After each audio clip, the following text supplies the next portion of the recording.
இன்று மாற்றத்தின் நாள். மாற்றம் உண்டு.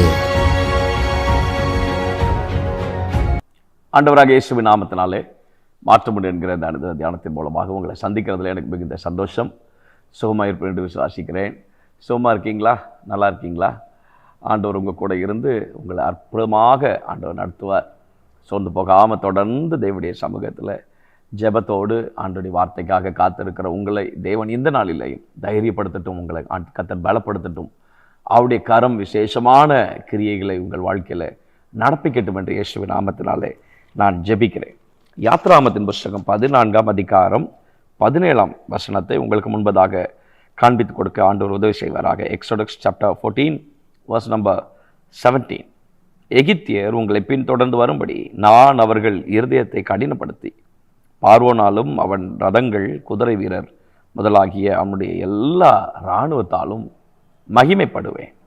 And I will harden the hearts of the Egyptians so that they shall go in after them, and I will get glory over Pharaoh and all his host, his chariots and his horsemen. நான் மகிமைப்படுவேன் சொல்றார் ஆண்டவர். நான் மகிமைப்படுவேன். எந்த சூழ்நிலையில் இதை சொல்றாரு?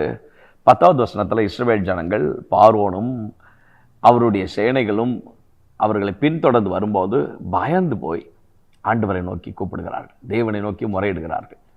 அவர்கள் தேவனுக்கு நேராக தங்களுடைய கண்களை ஏறெடுத்து என்று பியூட்டிஃபுல்லாக அந்த பதம் பயன்படுத்தப்பட்டிருக்கிறது. ஆமென். அப்பொழுது இஸ்ரவேல் புத்திரர் கர்த்தரை நோக்கி கூப்பிட்டார்கள், தங்கள் கண்களை கர்த்தருக்கு நேராக ஏறெடுத்து பார்த்தார்கள். ஒரு பெரிய பிரச்சனை, பயம், ஒரு பெரிய பிரச்சனை, ஒரு பெரிய சூழ்நிலை, அப்போதான் ஒரு பெரிய பிரச்சனையிலேருந்தே வெளியில் வராங்க. அடிமைத்தனத்திலேருந்து அப்போ தான் வெளியில் வராங்க. அவ்வளோ வருஷம் அடிமைப்படுத்தி வைத்திருந்த நெருக்கமான சூழ்நிலையிலிருந்து அப்போ தான் வெளியில் வராங்க. வெளியில் வந்தவொடனே மீண்டும் ஒரு பெரிய பிரச்சனையை பார்த்து அவர்களுக்கு பயம் வந்துருச்சு. என்ன செய்ய போகிறது தெரியலையே, பின்னாடி வரானே, பார்வன் பின்னாடி நம்மை தொடர்ந்து வருகிறானே, இந்த காரியங்கள் எப்படியாய் முடிய போகிறது என்று தெரியவில்லையே. கர்த்தர் ஒன்றுமே சொல்ல தெரியுமா? கர்த்தர் என்ன தெரியுமா சொன்னார்? பிரச்சனை வரும்போதெல்லாம் தேவனுடைய ஆலோசனை எப்போதும் கேளுங்க.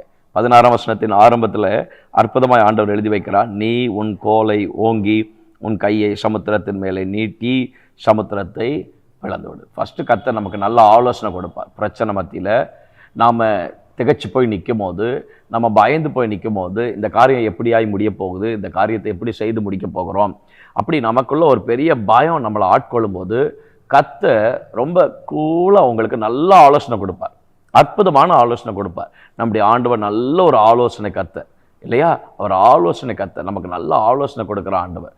பியூட்டிஃபுல்லாக தாவீதை எத்தனை முறை அவர் அழகான ஆலோசனை கொடுக்குறார் இல்லையா? பக்கத்தில் உட்காந்து சொல்லி கொடுத்தது போல கர்த்தர் மிக அழகாக கர்த்தர் ஆலோசனை கொடுக்குறார். அதே போல் தேவன் நமக்கு ஃபஸ்ட்டு நல்ல ஆலோசனை கொடுப்பார். பிரச்சனை மத்தியில், போராட்டத்துக்கு மத்தியில் தேவனுடைய ஆலோசனைக்கு உங்கள் செவியை சாயுங்கள். என்ன செய்யணுன்றதை சொல்லுவார், எப்படி செய்ய போகிறன்றதை சொல்ல மாட்டார். ஆனால் ரிசல்ட் என்னன்றதை நமக்கு அழகாக கர்த்தர் சொல்லி கொடுப்பார். ரிசல்ட் என்ன சொல்கிறாரு? பார்வோனுடைய ரதங்களாலும் குதிரை வீரர்களாலும் நான் மகிமைப்படுவேன் சொல்லிட்டார். இன்றைக்கி நீங்கள் ஆண்டோட ஜெபம் பண்ணுங்க, ஆண்டவரே என் வாழ்க்கையில் நான் பயப்படுற காரியத்தில், நான் திகைச்சு போய் நிற்கிற காரியத்தில், கேள்விக்கு பதில் கிடைக்காத காரியத்தில், எங்கே போகிறோன்னே தெரியாத ஒரு சூழ்நிலையில் எனக்கு என்ன செய்யன்னு தெரியல, ஆனால் நான் என்ன செய்யணுன்றதை நீங்கள் எனக்கு சொல்லித்தாங்க, அந்த ஆலோசனை நான் கேட்குறேன். ஒன்று மாத்திரம் நான் நம்முடைய சமூகத்தில் இன்றைக்கு நான் ஜெபிக்கிறேன். இந்த சூழ்நிலைக்கு மத்தியில், இந்த காரியத்துக்கு மத்தியில், இந்த எதிர்ப்புகளுக்கு மத்தியில், இந்த பலவீனங்களுக்கு மத்தியில், தேவனே என் வாழ்க்கையில் நான் எதிர்பாராமல் நடந்த இந்த சூழ்நிலைக்கு மத்தியில் நீங்கள் மகிமைப்படுங்கன்னு ஜெபம் பண்ணுங்க. உங்கள் ஜெபம் இந்த மாதத்தில் அப்படிப்பட்ட ஜெபமாக இருக்கட்டும். நீங்கள் மகிமைப்படுங்க ஆண்டவரே, நீங்கள் மகிமைப்படுங்க ஆண்டவரே. முடிந்தால் இதை பார்த்து கொண்டிருக்கிற நீங்கள் இருக்கிற இடங்களில் ஆண்டவரை பார்த்து சொல்லுங்கள், ஆண்டவரே என் வாழ்க்கையில் நான் போய்கொண்டிருக்கிற இந்த எல்லா பாதைகளில் நீங்கள் எப்படி செய்ய போகிறீங்கன்னு எனக்கு தெரியாது, ஆனால் நீங்கள் ரிசல்ட்டு சொல்லிட்டீங்க, நான் மகிமைப்படுவேன்னு சொல்லிட்டீங்க, நீங்கள் மகிமைப்படுங்க ஆண்டவரே. அதனால் கர்த்தர் எப்படி செய்ய போகிறான்றதை பற்றி உங்களுக்கு எந்த விதத்துலையும் நீங்கள் பயப்பட வேண்டிய அவசியம் இல்லை, பதற வேண்டிய அவசியம் இல்லை. எப்படி கர்த்தர் செய்து முடிப்பார், ரிசல்ட் எப்படி இருக்கும்? மகிமையாக இருக்கும். ஆனால் என்ன செய்யணுன்றதை கர்த்தர் உங்களுக்கு என்ன செய்வார்? சொல்லுவார். நீங்கள் கூப்பிடுகிற காரியத்தில், நீங்கள் முறையிடுகிற காரியத்தில், நீங்கள் பயந்து போய் நிற்கிற காரியத்தில், தேவனே இந்த காரியத்தை ஏன் என் வாழ்க்கையில் அனுமதிச்சிங்கன்னே எனக்கு தெரியாது, இப்போ தான் ஒரு பெரிய பிரச்சனையிலேருந்து நாங்கள் வெளியில் வரோம், திரும்பவும் ஒரு பெரிய பிரச்சனையா, நாங்கள் இதை சந்திக்கணுமா, இந்த காரியத்தை எப்படி ஆண்டவரே நாங்கள் மேற்கொள்ள போகிறோம்? கர்த்தர் சொல்வார், பயப்படாத, நான் உனக்கு ஆலோசனை தரேன், நீ என்ன செய்யணுன்றதை சொல்கிறேன், எப்படி செய்ய போகிறேன் நான் உனக்கு சொல்ல மாட்டேன், என்ன செய்ய போகிறேன்றதை நான் உனக்கு எப்படி செய்ய போகிறேன்றதை நான் உனக்கு சொல்ல மாட்டேன். ஆனால் ரிசல்ட் உனக்கு மகிமையாக இருக்கும். நடத்த போகிற காரியம், கர்த்தர் செய்து முடிக்க போகிற காரியம் உங்களுக்கு மகிமையான காரியமாக இருக்கும். மகிமையான காரியமாக இருக்கும். யோபு ரொம்ப அழகான ஒரு உதாரணம் இல்லையா? எதையுமே சொல்லலை. ஏன் இந்த உபத்திரவம், ஏன் இந்த பாடு, ஏன் இந்த கஷ்டம், ஏன் இந்த அவமானம், ஏன் இப்படிப்பட்ட நிந்தையான சூழ்நிலை, ஏன் இந்த பலவீனம், ஏன் சரீரத்தில் இப்படி ஒடுக்கப்பட்ட சூழ்நிலை, எதையுமே கர்த்தர் சொல்லவே இல்லை.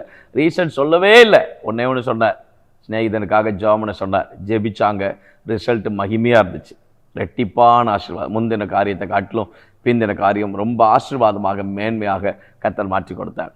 நான் சொல்கிறேன், நீங்கள் ஜெபிக்கிற காரியத்தில், பயந்து இருக்கிற காரியத்தில், திகைச்சு பண்ணிக்கிற காரியத்தில் வழி திறக்குமா திறக்காதா, இப்போதான ஒரு காரியத்தை முடிச்சுட்டு வந்திருக்கிறேன், அதுக்குள்ளே இப்படிப்பட்ட கேள்விகளுக்கெல்லாம் கர்த்தர் சொல்வார். நீங்கள் என்ன செய்யணுன்றதை சொல்வார். கையில் இருக்க கோலை நீட்டு, சமுத்திரத்தை பிளந்து விடு. கர்த்தர் சொல்கிறத செய்யுங்க.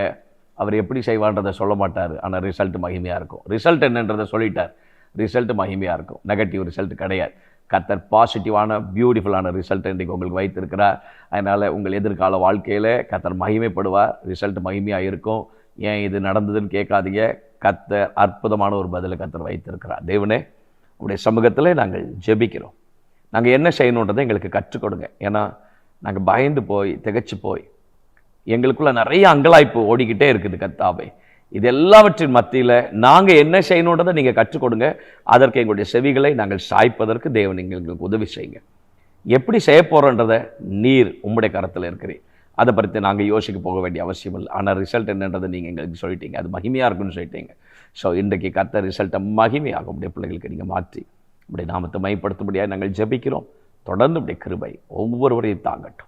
இயேசுவின் நாமத்தில் ஜெபிக்கிறோம் நல்ல பிதா, ஆமென். May God bless you. God will be with you. தைரியமாக இருங்க. என்ன செய்யணும்னு சொல்லுவார், கேளுங்க. எப்படி செய்ய போகிறோன்றது உங்களுக்கு அடுத்த காரியம். அதை பற்றி கேட்காதீங்க. அதை கர்த்தர் செய்வார். ரிசல்ட் மகிமையாக இருக்கும். ஆமென்.